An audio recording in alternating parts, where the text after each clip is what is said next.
Hi hello, இன்றைக்கி நம்ம என்ன பார்க்க போகிறோன்னா பிரியாணி ரெசிபி தான் பார்க்க போகிறோம். ஸோ இன்றைக்கி நம்ம சிக்கன் பிரியாணி பண்ணுறது எப்படின்னு பார்க்கலாம். ஸோ இதுக்கு வந்து பார்த்திங்கன்னா 4 பெரிய வெங்காயம், 2 தக்காளி, ஒரு கைப்பிடி புதினா, கொத்தமல்லி அண்ட் 6 பச்சை மிளகா, இஞ்சி பூண்டு பேஸ்ட்டு ஃப்ரெஷ்ஷாக வீட்டில் நம்ம அரைச்சது அண்ட் சின்ன வெங்காயம் ஒரு 20 எண்ணெய் க்ரஷ் பண்ணி எடுத்துருக்கோம். இதுதான் மெயின் இன்க்ரீடியன்ட். ஸோ இதெல்லாம் எடுத்துக்கலாம். இது இல்லாமல் நம்மளுக்கு தயிரும் லெமனும் தேவைப்படும். ஸோ இதுக்கு 600 கிராம் சிக்கன் எடுத்திருக்கோம்.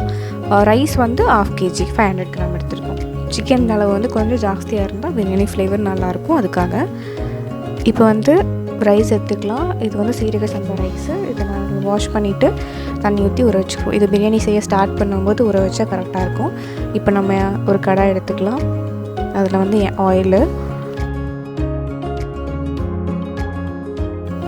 அண்ட் கொஞ்சம் கீ ஆட் பண்ணிக்கலாம். இதுக்கப்புறம் வந்து இதில் ஹோல் ஸ்பைசஸ் எல்லாம் ஆட் பண்ணிக்கோங்க. பட்டை, கிராம்பு, ஏலக்காய். ஸோ நம்ம கட் பண்ணி வச்சுருந்த 4 வெங்காயம், பெரிய சைஸ் வெங்காயம் ஆட் பண்ணியாச்சு.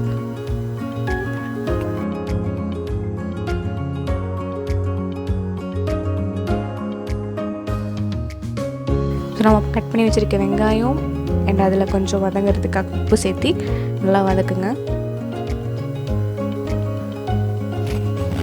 இந்த மாதிரி கோல்டன் ப்ரௌன் வந்ததுக்கப்புறம்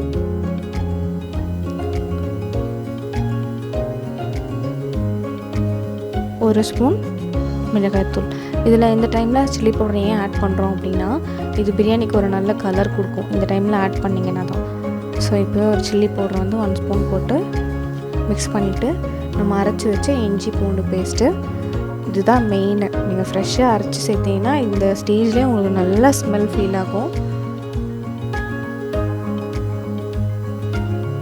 இது பிரியாணிக்கு ஒரு நல்ல ஃப்ளேவர் கொடுக்கும். நெக்ஸ்ட் இதில் நம்ம தக்காளி ஆட் பண்ணிக்கலாம்.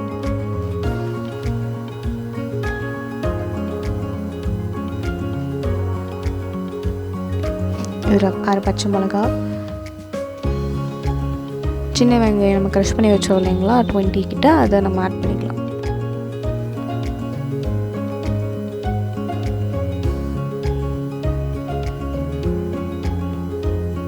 நல்லா வதக்கி விடணும்.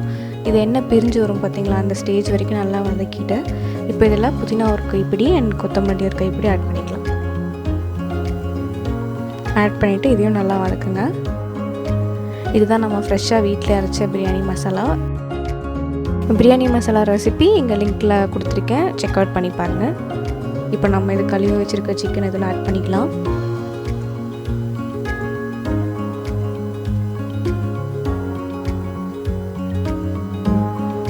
சிக்கன் எல்லாம் ஆட் பண்ணிவிட்டு மிக்ஸ் பண்ணிவிட்டு இதில் கொஞ்சம் கர்ட் ஆட் பண்ணிக்கலாம்.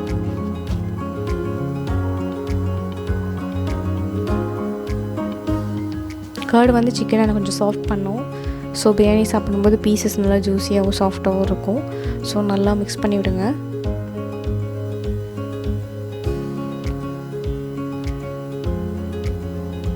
இப்போ நம்ம வாட்டர் ஆட் பண்ணிக்கலாம்.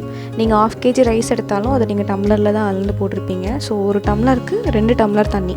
நம்ம பெரிய பாத்திரத்தில் செய்யும்போது இதுதான் அளவு. 1:2 ரேஷியோ தான். ஸோ நெக்ஸ்ட்டு நான் இதில் 4 டம்ளர் ஆட் பண்ணியிருக்கேன். அண்ட் இப்போ வந்து லெமன் ஜூஸ், 1/2 லெமனை வந்து புழிஞ்சிக்கணும்.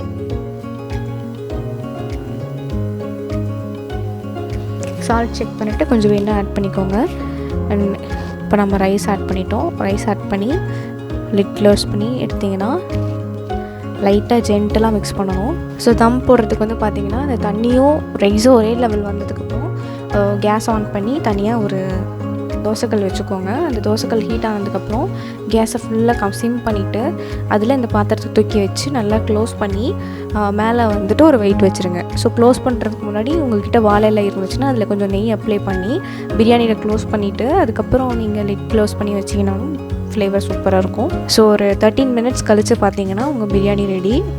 நல்லா ஜூஸியான சிக்கன் பீஸோட பிரியாணி ரெடியாக இருக்கும். பார்க்கவே நல்லா இருக்குல்ல. ஸோ இது ரைத்தா அண்ட் சிக்கன் கிரேவியோடு நான் சர்வ் பண்ணியிருக்கேன். நீங்களும் ட்ரை பண்ணி பாருங்கள். எப்படி இருக்குன்னு கமெண்ட் பண்ணுங்கள். தேங்க்யூ. லைக் பண்ணுங்கள், ஷேர் பண்ணுங்கள், சப்ஸ்கிரைப் பண்ணுங்கள்.